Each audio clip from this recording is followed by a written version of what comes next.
네, 올해는 추석 명절이 굉장히 긴 시간 동안 이렇게 주어지게 됐습니다. 그래서 이 긴 기간 동안에 해외 여행 나가시는 분들도 많고 또 어디 여행을 자리를 가시는 분들도 많은데 가족들 보러 이렇게 오시는 분들, 또 고향 교회 오셔서 함께 예배 드리신 분들, 또 예배의 자리를 지키지 않으시고 어기지 않으시고 또 그 예배의 자리를 끝까지 지키시는 우리 사랑하는 성도들까지 오늘 모든 예배의 자리에 나오신 분들 한 분 한 분에게 하나님의 은총이 가득하시기를 간절히 축원합니다. 네, 오늘 그리스도를 본받아 말씀 시리즈 쭉 우리가 나누고 있는데 팔복의 말씀 이어서 예수님께서 또 시리즈로 설교를 하신 것이 있어요. 그것은 옛사람은 이렇게 말한 바 되었는데 나는 너희에게 이르노니 하시면서 하신 말씀의 부분이에요. 이 말씀의 부분에서 오늘은 또 추석 명절 중인데 마침 우리 그 첫 번째 말씀인 형제와 화목하라 하시는 말씀, 그래서 그 말씀을 하실 때 그냥 형제와 화목하라 정도로 말씀하신 것이 아니라 오늘 본문의 말씀에 나와 있는 것처럼 먼저 가서 형제와 화목해라 하시는 말씀을 우리가 말씀 가운데 들으며 하나님의 음성을 우리가 같이 생각해 봐야 합니다. 예수님께서는 천국 성도들이 천국의 신앙을 가지고 살아가면서 이 땅에 어떤 믿음의 자리를 지켜야 하는지를 팔복의 말씀 가운데 이렇게 쭉 말씀하셨어요. 그리고 나서 우리는 소금이다, 빛이다, 이렇게 해서 딱 명제로 말씀하시면서 우리가 어떤 존재들인지 우리 정체성을 분명히 하십니다. 그리고 나서 이제 예수님이 또 다른 말씀을 시작하십니다. 그 말씀을 하시기 전에 마태복음 5장 17절에는 이렇게 말씀을 기록해 놨어요. 내가 율법이나 선지자를 폐하러 온 줄로 생각하지 말라. 폐하러 온 것이 아니요 완전하게 하려 함이라. 아멘. 예수님이 새로운 말씀을 시작하시기 전에 마태복음 5장 17절의 말씀을 통하여서 우리로 하여금 지금부터 무슨 말씀을 하려고 하시는지를 생각하게 하시는 거예요. 그 말씀은 율법을 폐하는 말씀이 아니라 완성시키는 말씀이다. 그 완성시킨다는 말씀의 의미는 예수님이 이것을 지키신다, 이런 말이에요. 다른 사람들은 바리새인들이나 또 서기관들이나 종교 지도자들이나 또 종교 생활을 했던 그 많은 유대인들, 그들은 하나님 말씀을 알았습니다. 그렇지만 그 말씀을 지킨다 말하면서도 형식적으로는 그것을 따르고 있지만 실제로 그 말씀을 완성시켜 나가지 못했다는 거예요. 이 말씀에 큰 의미가 있어요. 완전하게 하신다 하는 말은 하나님이 우리에게 말씀을 주신 거예요. 그런데 그 주신 말씀을 받은 우리가 그 말씀대로 살아가면 완전하게 되는 거고요.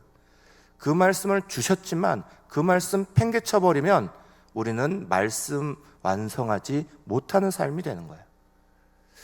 예수님은 율법의 자리를 폐하려 오신 게 아니다 그러셔요. 이 이야기는 우리가 흔히 신앙생활을 할 때 은혜, 사랑이라는 단어를 우리 임의대로 잘못 사용하고 있는 우리의 모습을 정확하게 지적하시는 거예요. 모든 것이 은혜지 그러면서 은혜의 자리를 값없이 만들어 버려요. 모든 것 사랑해야지 하면서 그냥 좋은 게 좋으니까 넘어가지 라는 식으로 신앙생활 한다는 거예요. 주님은 우리 가운데 말씀을 가르치실 때 율법의 1.1획도 없어지지 아니한다 분명히 말씀하시면서 우리가 해야 되는 일은 그 율법의 말씀을 완전하게 하는 거다, 그렇게 말씀하시는 거예요. 지켜나가는 거다. 그 말씀이 공중에 떠도는, 허공을 떠도는 이야기가 아니라 내 삶 가운데 자리 잡고 있는 말씀이 되어야 한다. 그러면서 오늘 말씀부터 시작하셔서 십계명과 또 사람들이 흔히 어기던 것들 6가지를 쭉 말씀을 하고 계시는 거예요. 제일 첫 번째가 형제와 화목하라. 그런데 이 형제와 화목하라가 그저 주어지는 이야기가 아니라 십계명의 6번째 계명인 살인하지 말라 하는 것과 관련이 있는 말이에요. 살인하지 말라 하시는 말씀을 그래서 하시면서 그러면서 형제와 화목하라는 걸 중요시 여기시는 거예요. 이 두 가지가 관련이 있다는 거죠. 여러분, 오늘 우리가 우리의 삶의 자리를 가만히 돌아보십시오. 여러 사람들이 물론 요즘은 악 그 자체가 막 활동하는 거예요. 인명짓도 없는 사람들을 막 죽이기도 하고 막 이런 악 자체가, 악한 마음 자체가 강하게 활동하는 그런 시대에 들어와 있는 건 사실입니다. 그렇지만 대부분의 문제가 일어나는 자리는 나와 일면식이 없는 자리가 아니에요. 아는 사람, 같이 뭔가를 했던 사람, 하다못해 가족, 그들 사이에서 살인이 일어나는 거예요. 문제가 발생하는 거예요. 그 원인의 자리를 예수님은 오히려 형제와 화목하지 못하다 하는 것을 분명히 얘기하고 계시는 거예요. 화목을 이루어야 하는 자리를 화목하지 못하니, 그러니 그것이 완전히 원수와 같이 변해버린, 그 십계명의 말씀을 더 분명하게 지키도록 그 원인의 자리를 지금 말씀하고 계시는 거예요. 여러분, 우리가 형제와 화목해야 한다 하는 것 정도를 그냥 마음이 좋게 좋게 지내라 정도의 말씀으로 들으시면 안 됩니다. 오늘 예수님 말씀하신 것처럼 이건 살인하지 말라 하는 말씀과 함께 들어야 한다. 그렇게 무게감을 가져라, 그렇게 말씀하시는 거예요. 왜냐하면 그 마음에 화목하지 못한 마음들이 쌓이고 쌓여서 증오하는 마음으로, 미워하는 마음을 넘어 증오로, 그것이 발전해서 결국은 있을 수 없는 일들이 마구 일어나는 시대에 들어온 거야. 그래서 우리는 말씀에 더욱 주목해야 되는 거예요. 예수님 먼저 오늘 말씀에 그래서 이렇게 시작하고 계시는 거예요. 마태복음 5장 21절 22절 말씀 우리 다시 한번 같이 읽겠습니다. 옛사람에게 말한 바 살인하지 말라, 누구든지 살인하면 심판을 받게 되리라 하였다는 것을 너희가 들었으나 나는 너희에게 이르노니 형제에게 노하는 자마다 심판을 받게 되고 형제에 대하여 라가라 하는 자는 공회에 잡혀가게 되고 미련한 놈이라 하는 자는 지옥불에 들어가게 되리라. 아멘. 먼저 기억해야 되는 건 우리가 사용하는 언어라는 거야. 살인의 동기가 되고 시발점이 되는 자리가 말이라는 거야. 상대방을 일컬어 무시하는 말들, 상대방을 향하여 비하하는 말들, 그 말들이 결국은 형제 사이에 화목을 깨어뜨려 버리고 그것이 마음속에 서운한 마음이 미워하는 마음으로 발전하고 미워하는 마음이 증오하는 마음으로 발전하고 증오하는 마음이 어느 틈엔가 행동으로 나오는 거예요. 예수님은 이것을 너무 잘 알고 계시고요. 그래서 하나님의 말씀인 살인하지 말라 하는 이 말씀에 대하여서 우리 가운데 다른 해석을 주시는 거예요. 그 동기가 되는 우리의 말부터 하나님으로부터 이미 심판받을 줄 알고 조심하라는 거야. 얼마 전까지 우리는 부흥회를 했습니다. 이번 부흥회에 5명의 강사가 오셔서 계속해서 말씀을 전했어요. 서로 다른 강사들이고 그 강사님들에게 제가 그냥 이번에는 성령 충만을 주제로 해주십시오, 그냥 이렇게만 말씀드렸어요. 다른 어떤 것도 부탁하지 않았어요. 성령 충만이라는 주제는 가장 큰 주제 중에 하나니까, 그러니까 설교 말씀에 어떤 말씀이라도 하나님 주시는 감동으로 해주십시오, 그런 거였어요. 그런데 이 5명의 강사가 똑같은 몇 가지를 말씀하셨습니다. 똑같은 몇 가지 중에 하나가 바로 말에 대한 거였어요. 시간마다 바뀌실 때마다 말에 대한 말씀을 계속 주고 계시는 거예요. 사랑하는 여러분, 오늘 말씀에 딱 나와 있는 것처럼 화를 내게 만드는 말의 사용부터 우리는 줄여야 한다, 조심해야 된다, 계속해서 강조하시는 예수님의 음성을 믿음으로 받으시기를 간절히 축원합니다. 예수님이 이걸 3번이나 강조하세요. 형제를 노하게 하는 자마다 심판을 받게 될 거다. 형제에게 라가라 하는 자, 라가라는 말은 멍청이 이런 말이에요. 그렇게 말하는 자마다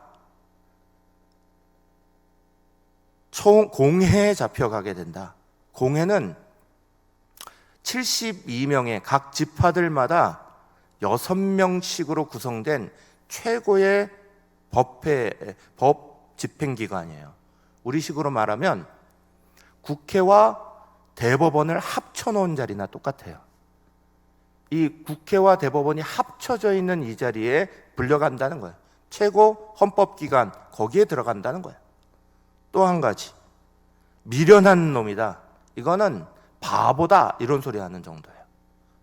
그런데 이 말을 하면 지옥불에 들어가게 될 거다. 아주 강하게 말씀하시는 거예요. 왜냐? 이 말 한마디가 이미 다른 사람에게 큰 상처의 말로 집어던지는 거예요. 악한 감정을 품게 만드는 말이 일어난다는 거예요. 요한일서 3장 15절 말씀은 우리 가운데 이렇게 말씀합니다. 그 형제를 미워하는 자마다 살인하는 자니 살인하는 자마다 영생이 그 속에 거하지 아니하는 것을 너희가 아는 바라. 사랑하는 여러분, 오늘 우리가 가족의 자리를 만나고 함께 나누고 참 행복한 자리가 만들어져야 되는데 행복한 자리가 만들어지지 못하는 경우가 대단히 많습니다. 참 안타까운 거예요. 화를 돋구는 말들을 하지 마라, 그건 교육을 하지 마라 얘기가 아니에요. 분명히 교육이 일어나야죠. 어른들로부터 밥상머리 교육이라는 게 있어야 하고, 항상 자고 깰 때에 하나님 바라보게 하는 신앙교육도 있어야 하고, 우리는 교육이라는 걸 늘 해야 되는 겁니다. 그 교육이 사람에게는 바른 길을 인도하게 되는 거니까. 그런데 거기에 화를 돋구는 말을 하지 말라는 거예요. 무시하는 말을 하지 말라는 거예요. 비교하는 말을 하지 말라는 거예요. 사랑하는 여러분, 저와 여러분은 오늘 우리의 삶의 가운데 이런 모습이 얼마나 있는지를 다시 한번 먼저 돌아봐야 합니다. 영국왕 에드워드 7세는요 굉장히 엄격한 걸로 유명했던 왕입니다. 그래서 화도 대단히 잘 냈습니다. 함께 식사하는 자리에선 식사 예절을 너무 중요하게 여겨서 한마디의 말을 하지 못하게 했습니다. 말을 하면 음식이 튀고, 그래서 절대로 말을 하지 마라 아주 엄격하게 가르쳤습니다. 어느 날 손자들과 함께 이렇게 식사를 하는데 손자가 갑자기 할아버지 하고 말을 하려고 하는 순간 화를 벌렁 냈어요. 말하지 말라니까, 식사 예절 지키라니까. 그래서 그 손자가 놀라서 입을 닫아버립니다. 조금 식사를 다 마친 후에 에드워드 7세 왕이 물었어요. 아까 무슨 말 하려고 그랬는데? 그랬더니 다 지나갔어요, 할아버지. 할아버지 그릇에 벌레가 있어서 그 드시지 마시라고 말씀드리려고 그랬는데. 그러는 거예요. 화내는 바람에 벌레 먹은 거죠. 사랑하는 여러분, 우리는 분노하는 감정, 악한 감정이 일어나는 것들에 대해서 그 굳은 감정부터 풀어나가야 되는 거예요. 먼저는 그 말을 하는 것들에 조심해라, 원인 제공하지 말아라, 이 얘기합니다. 그리고 그것이 쌓여있을 때도 풀어나가는 것들을 우리는 알아야 돼요. 현대인의 질병의 3분의 2가 신경성 질환이라고 그래요. WHO는 암 발병 원인의 70%를 스트레스성으로 말합니다. 감정의 자리가 쌓이고 풀지 못하고 그것이 우리의 마음에 개인에게도 육신의 건강을 헤쳐나가는 것으로 우리 가운데 분명히 나와 있어요. 그럼에도 불구하고 생활의 습관을 안 바꿔요. 말을 함부로 하는 이 습관을 안 바꿔요. 다른 사람을 무시하는 말 하는 것들을 예수님은 이 이야기를, 이 말씀을 살인과 결부시켜서까지 말씀하시는데 우리는 그것을 가볍게 여기는 거예요. 교회도 수없이 사단이 이것을 가지고 공격합니다. 계속해서 융단 폭격을 해댑니다. 어떤 교회는 따로 국밥교회가 돼버려요. 누구파. 어떤 교회는 김밥교회가 돼버려요. 아는 사람만 똘똘똘 뭉치는. 도대체 하나님이 그것을 기뻐하시겠어요? 과연 그 자리에 하나님이 복을 주시겠어요? 세상에 있는 사람들은 막 답답하죠? 그러면 술 한잔 하자 그래 버립니다.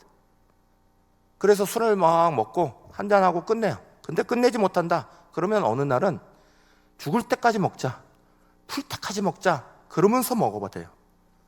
그러면서까지도 감정 풀고 일하려고 그러는 거예요. 같이. 교회 다니는 분들은 영생을 믿어서 그러신지 도대체가 한 번 마음에 억눌린 거 딱 가지시면 오래 가요.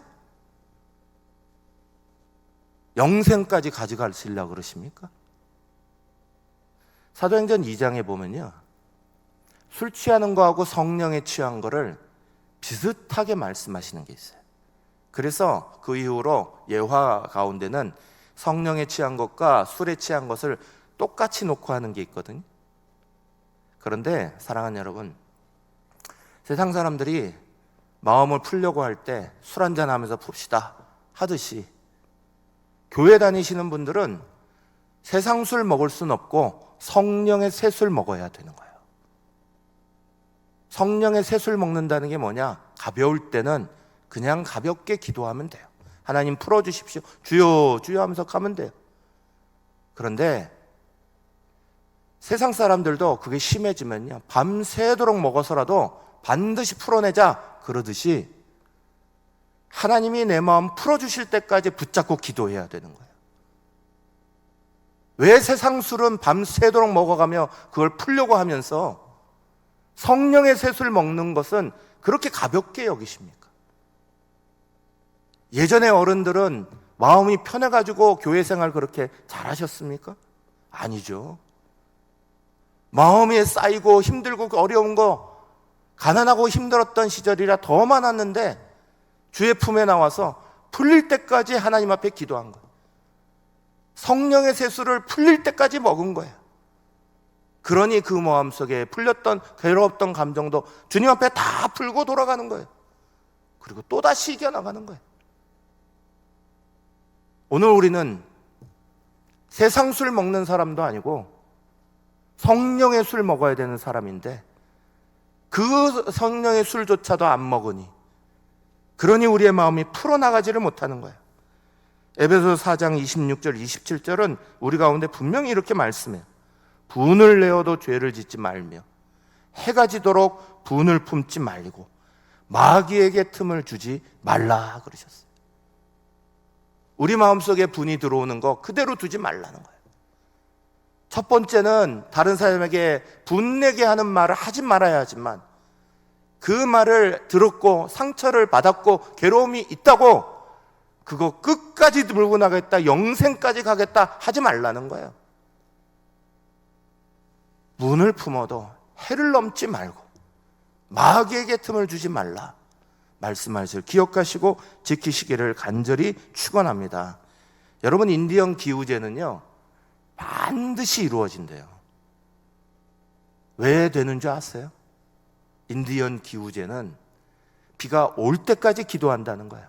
기우제 드린다는 거예요. 그러니 100% 되죠. 성령의 놀라운 은혜가 우리 가운데 있는데 우리의 마음이 풀어지고 쏟아지고 그것이 나눠질 때까지 끝까지 붙잡고 들어가야죠. 조금 하고 말아버리고 됐겠지, 아니에요. 주님이 은혜 주실 때까지. 그때까지 우리의 자리를 지키고 기도하시기를 간절히 축원합니다. 그러면서 오늘 본문 말씀이 더 강하게 말씀하세요. 마태복음 5장 23절 24절 함께 읽겠습니다. 그러므로 예물을 제단에 드리려다가 거기서 내 형제에게 원망들을 말할 일이 있는 것이 생각나거든 예물을 제단 앞에 두고 먼저 가서 형제와 화목하고 그 후에 와서 예물을 드리라. 아멘. 오늘 예수님이 살인과 형제 화목을 하나로 묶으시면서 말씀하신 백미가 바로 23절 24절 말씀입니다. 성경 안에서 가장 중요하고 가장 앞서게 해야 하는 일이 예배거든요. 그런데 그 예배에 대해서 예수님이 말씀하시기를 예배를 폐하는 게 아니라 예배를 완성하시려고 예수님이 말씀하신 내용이 뭐냐? 제단 앞에 예물 드리다가 내가 형제와 화목하지 못한 거 생각나면 예배 드리지 말고라도 가라는 거예요. 예배가 너무너무 중요한데 그런데 그 예배를 완성하기 위해서 우리 가운데 말씀하시는 거예요. 예배보다 드리다가도 생각나면 가라는 거예요. 먼저 화목하고 와서 여기에 화목이라는 말은 엄밀하게 말하면 헬라어 디알로 게디라는 말인데 그 말은 화해해라 이 말이에요. 화해부터 하고 와서 예배 드려라. 그러지 아니하고 하나님이 그 예배를 받으시겠냐? 여러분, 하나님 앞에 예배의 가장 기본이 첫 번째 사람의 예배였고 또 가장 성경에 먼저 나온 살인의 자리, 기도했던 자리가 가인과 아벨의 예배입니다. 가인과 아벨은 예배를 드리다가 그 마음에 풀지 못하고 예배를 드리다가 예배 끝나고 나서 질투하는 마음 가지고 서로를 죽여요. 가인이 아벨을 죽여요. 첫 번째 살인이 벌어지는 거잖아요. 예배를 드리고 났는데 은혜가 된 게 아니라 예배를 드리고 나서 오히려 자기 동생을 죽이는 일에 번지게 되는 거예요. 예수님은 이것을 우리 가운데 아주 중요하게 말씀하고 계시는 거예요. 하나님 앞에 예배를 드리다가도 화해하지 못하는 것이 생각나면 먼저 화해부터 하라. 그렇지 않으면 하나님은 그 예배에 연락하지 않으신다는 거예요. 하나님이 긍휼히 여기시는 예배가 있어요. 그 예배는 미워하는 사람을 풀기 위해서 하나님 앞에 막 붙잡고 나아가는 그 몸부림은 주님이 정말 긍휼히 불쌍히 여기세요. 내가 용서하고 싶은데 용서하지 못할 때 그때 주님 앞에 나와 그 끝까지 붙잡으며 용서하려고 화해하려고 몸부림치는 것, 주님은 그걸 너무너무 귀중하게 여기세요. 성령의 세수를 정말 끝까지 먹으려고 하며 주님이 내 마음 풀어주실 때까지 내가 기도하겠습니다. 너무너무 귀중하게 여기세요. 그런데 그게 아니라 그냥 주님 앞에 예배 드리면 되지 가인의 예배가 되는 거 싫어하시는 거예요. 독일의 극작가 프랭크 베레킨트라는 분과 막스 할베라는 분이 있어요. 여기 막스 할베는 막스 할아버지가 아니라 이름이 할베예요, 독일어로. 이 막스 할베와 이 프랭크 베레킨트라는 분이 서로 앙숙이었어요. 똑같이 극작가를 했고 작가 활동을 했고 똑같은 일을 하다 보니 서로 간에 경쟁이 되고 경쟁이 심해지다 보니까 서로 간에 굉장히 막 이런 앙숙이 돼서 굉장히 서로를 싫어했어요. 근데 베레킨트라는 분이 위독하게 된 거예요. 그래서 친구들이 이대로 죽게 하면 안 된다. 이 할배하고 같이 막스 할배하고 같이 이걸 이렇게 풀게 만들어줘야 된다. 그래서 병원에 데려갔어요. 그래서 곧 죽게 되니까 두 분이 서로 끌어안고 화해하고 이러면서 다 풀었습니다. 근데 베레킨트가 살아났어요. 병원을 밖에 나오게 됐어요. 그래서 며칠 후에 길거리에서 둘이 탁 만났어요. 막스 할배가, 이 할배가 막 반가워가지고 어우 베르켄트 어우 다 나왔나 봐 그러면서 막 봤는데 베르켄트가 얼굴이 하얘지면서 싹 돌이켜고 가는 거예요. 그래서 깜짝 놀라가지고 막 쫓아가가지고 막스가 물어봤어요. 우리 지금 다 화해한 거 아니야? 왜 그래? 그랬더니 이 베르켄트라는 분 하는 말, 그땐 내가 죽을 줄 알았으니까. 그러면서 가더라는 거예요. 죽을 줄 알고서야 화해한다는 거예요. 그렇게 될 줄 알면 화해하고, 그렇지 않으면 죽을 때까지, 내 눈에 흙이 들어갈 때까지 이러고 사는다는 거예요. 사랑하는 여러분, 가인과 아벨의 죄악 이후에 성경이 하나님의 이름을 제대로 찾았다라고 말한 부분이 처음으로 등장한 자리가 창세기 4장 26절이에요. 창세기 4장 26절에 이렇게 말씀해요. 셋도 아들을 낳고 그의 이름을 에노스라 하였으며 그때의 사람들이 비로소 여호와의 이름을 불렀더라 그랬어요. 그때의 사람들이 비로소 여호와의 이름을 불렀더라. 어느 때냐? 에노스라고 이름을 짓고 나서. 에노스라는 이름이 뭔지 아세요? 우리가 죽을 수밖에 없는 존재다, 이런 말이에요. 사람이 죽을 수밖에 없는 존재다 생각하고 나서 겸손해졌다는 거예요. 내가 천년만년 살 사람이 아니라, 그때는 가인과 아벨 시대는 성경에 나오지만 몇백 년씩 살았어요.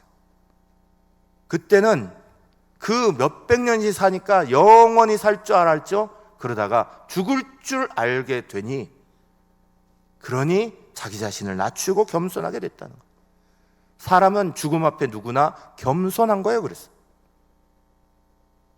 천년만년 살 게 아니라 우리가 정말 형제와 화목해야 된다는 걸 얼마나 중요하게 여겨야 되는지를 성경은 말씀해요. 요즘에는 제가 서울에 잘 안 가니까 모르겠는데요, 제가 대학생 때부터 이렇게 지하철을 많이 타고 다녔거든요. 지하철을 타면 지하철 안에서 그렇게 많이 싸워요, 사람들이. 맨날 지나가는 자리라 그런지 몰라도 그렇게 많이 싸웁니다. 근데 그 중에 싸움 중에 하나가 아줌마들의 싸움이에요. 아주머니들이 자리 때문에 막 다투거든요. 어느 시골 목사님이 올라오셔가지고 깜짝 놀랐대요. 자리 하나 놓고 두 여자분이 지하철 안에서 막 소리 언성을 넣치면 막 싸우고 있는 거예요. 그러다가 옆에 있는 다른 한 분이 아유 김건사 거의 그만 싸우고 와서 좀 자리 좀 앉아, 이 말 듣고 충격받으셨다는 거예요. 교회를 다니지 말든가 김건사라고 부르지를 말든가, 교회를 다니면서 세상하고 똑같이 싸운다는 거예요.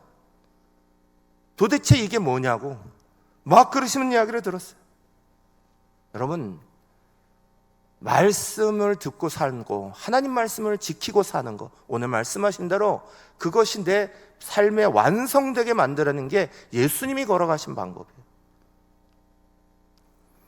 제가 예전에 청년부 할 때 청년부가 400명, 500명까지 막 증가했어요. 그래서 처음에는 제가 들어가서 혼자 했는데 나중에는 혼자 할 수가 없으니까 전임 전도사 한 분, 교육 전도사 한 분까지 같이 모시게 돼서 같이 하게 됐어요. 근데 그 교육 전도사님이 어떤 분의 소개를 가지고 왔거든요. 그 교육 전도사님이 이제 어느 날 처음으로 금요 심야 기도를 준비하고 있었어요. 그런데 그 전에 성도들이 지나가면서 자꾸 전도사님 보면서 자꾸 이렇게 쳐다보고 가는 거야. 얼굴을 뚫어지게 쳐다보고 가고 이러고 가시는 거예요. 그리고 어떤 분은 안경 어디서 사셨어요? 얼마 줬어요? 이런 얘기도 하고 가는 거예요. 이분이 이상해가지고 왜 그러지 그러다가 사연을 알게 됐어요. 얼마 전에 자기를 소개하셨던 어떤 목사님이 워낙에 친하니까 그랬겠지만 옛날 촌실원 사진과 자기가 소개해서 새로 안경을 끼게 됐는데 그 안경 때문에 인상이 달라진 얼굴을 화면에 탁 띄우고는 두 가지 가지고 설교를 하신 거예요. 예화로 써먹은 거예요. 이게 본인에게는 너무 상처가 된 거예요. 옛날에 그 촌스러운 얼굴이 딱 나왔다는 것도 그렇고, 그걸 알 사람이 없잖아요. 교인들 중에 이분이 이제 교육전사로 새로 왔는데 그 모습을 알 사람이 없잖아요. 그런데 그렇게 하는 모습을 보고는 화가 난 거예요. 그래서 본인이 이제 금요 심야기도에 설교를 딱 맡게 돼서 복수해야지 이러면서 그 목사님의 옛날 어릴 적 촌스러운 사진을 막 뒤졌대요. 그 뒤지고 있는데 성령께서 마음에 탁 주시는 감동이, 네 원수를 사랑해라. 로마서 12장 17절에 악을 악으로 갚지 말라. 이 말씀이 확 꽂히더라는 거예요. 그래서 놨어요. 내가 이렇게 하다가 청년부 아이들에게는 뭘 가르치겠고, 내가 어떤 본이 되겠나 싶어가지고 놨다는 거예요. 그러면서 그 이야기를 하는데, 사랑하는 여러분, 우리는 이런 게 많아야 돼요. 그리스도인들의 삶은 내 생각으로는, 내 감정으로는 이런 것들이 막 올라오다가도 하나님 말씀이니까 하면서 용서해야 되고, 하나님 말씀이니까 하면서 화목해야 되고, 하나님 말씀이니까 하면서 풀어야 되는 거예요. 그게 우리 속에 일어나는 사람이 그리스도인이지, 주의 말씀을 지키고 사는 사람들이지, 말씀을 듣고 예배는 하지만 그것이 우리의 삶에 영향을 미치지 못한다, 그것을 어떻게 그리스도인이라 말할 수 있겠어요? 오늘 마지막 말씀은 이렇게 말씀해요. 마태복음 5장 25, 26절 말씀이에요. 같이 읽겠습니다. 너를 고발하는 자와 함께 길에 있을 때에 급히 사화하라. 그 고발하는 자가 너를 재판관에게 내어주고 재판관이 옥리에게 내어주 옥에 가둘까 염려하라. 진실로 내게 이르노니 내가 한 푼이라도 남김이 없이 다 갚기 전에는 결코 거기서 나오지 못하리라. 아멘. 마지막에 한 번 더 예수님이 강조하시는데, 여기는 뭐라고 되어 있느냐? 어쩌다가 길에서 그 사람을 만나요. 그러면 급히 사화하라는 거예요. 이 사화하라는 단어는 무슨 말이냐? 합의하라는 말이에요. 빨리 합의하라는 거예요. 하나님 앞에 나와 예배하기 전에 먼저 빨리 합의하라는 거예요. 내 하나님 앞에 드리는 예배를 핑계로 합의하는 거 미루지 말라는 거예요. 먼저 이거 하라는 거예요. 요즘에 항저우 아시안 게임이 신나게 나오고 있죠. 우리나라 선수들이 이번에 좋은 성적도 많이 거두고 있습니다. 이기는 자와 지는 자라는 사랑밥 편지라는 편지가 있어요. 거기에 이런 이야기가 나옵니다. 이기는 사람은 실수했을 때 내가 잘못했다 말하는 사람이고, 지는 사람은 실수했을 때 너 때문에 이렇게 됐다 말하는 사람이랍니다. 이기는 사람은 아랫사람이나 어린아이에게도 사과하는데, 지는 사람은 어느 누구에게도 고개를 숙이지 않는답니다. 이기는 사람은 열심히 일하면서도 여유가 있는데, 지는 사람은 온종일 빈둥대다가 저녁에야 허겁저겁 일을 한답니다. 이기는 사람은 지고도 여유가 있는데, 지는 사람은 이기고도 초조해야 합니다. 이기는 사람은 과정을 중요시하지만 지는 사람은 그 결과만 중요시하는 거예요. 그래서 이기는 사람은 다툼을 종식시키지만 지는 사람은 다툼이 끝이 없게 되는 거예요.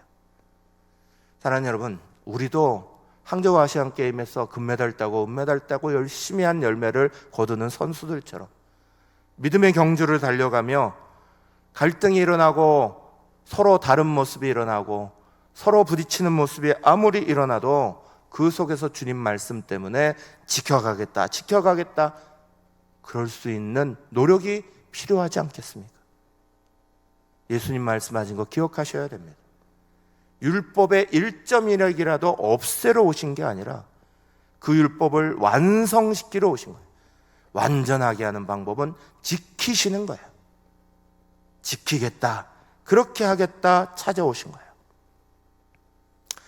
마지막으로 하나의 이야기만 나누고 마치겠습니다.